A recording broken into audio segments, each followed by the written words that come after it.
सोने के पिंजरे में एक तोता कैद था और तोता बोलने वाला था।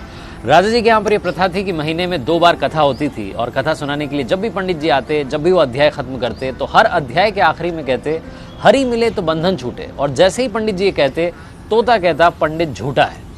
और जैसे ही तोता ये कहता पंडित जी के लिए सिचुएशन अजीब हो जाती, हर बार एम्बैरेसिंग सिचुएशन हो जाती। 2-3 बार तो चल गया, लेकिन पंडित जी को लगा कि तोता मानने वाला नहीं। पंडित जी अपने गुरु के पास गए और गुरु जी को बताया कि वहाँ पर जब राजा के यहाँ पर कथा सुनाता हूँ और कहता हूँ कि हरि मिले तो बंधन छूटे, तो तोता कहता है कि पंडित झूठा है। ये तोता पंडित झूठा है बार बार क्यों कहता है? तो गुरु जी ने कहा कि चलते हैं, चल करके तोते से बात करते हैं। गुरु जी पंडित जी के साथ में तोते के पास पहुंचे और तोते से पूछा कि भैया बात क्या है? तो तोते ने बताया कि गुरु जी एक बार मैं एक ऋषि के आश्रम में पहुंचा, वहाँ पर मंत्रोच्चारण हो रहा था, जो उनके शिष्य थे मंत्र बोल रहे थे। मैंने एक मंत्र सुन लिया और मंत्र याद करके मैंने रिपीट कर दिया। जैसे ही मैंने मंत्र बोला तो ऋषि के शिष्यों ने देखा कि बोलने वाला तोता है। उन्होंने मुझे पकड़ लिया, लोहे के पिंजरे में कैद कर दिया। एक बार ऋषि के आश्रम में उनके एक शिष्य थे, सेठ जी, वो आए। उन्होंने मुझे देखा कि बोलने वाला तोता है, वो अपने साथ में ले गए और ले जा करके मुझे चांदी के पिंजरे में कैद कर दिया।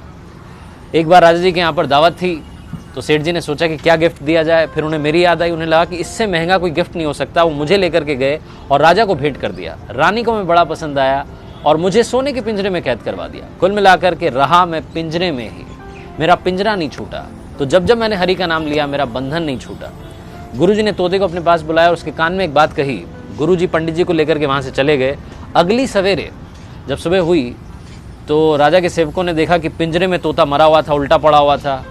उन्हें बड़ी चिंता हुई और राजा को बुलाने गए। पिंजरे का गेट खोला और जैसे ही गेट खोला तोता उड़ गया और उड़ते उड़ते बोला गुरु मिले तो बंधन छूटे। इस लाइफ में सही गाइडेंस का होना बहुत ज़रूरी है। आप किससे सलाह ले रहे हैं बहुत ज़रूरी है। अगर आप गलत आदमी से सलाह लेते रहेंगे तो आप गलत दिशा में बढ़ते जाएंगे और आपका कुछ नहीं हो पाएगा।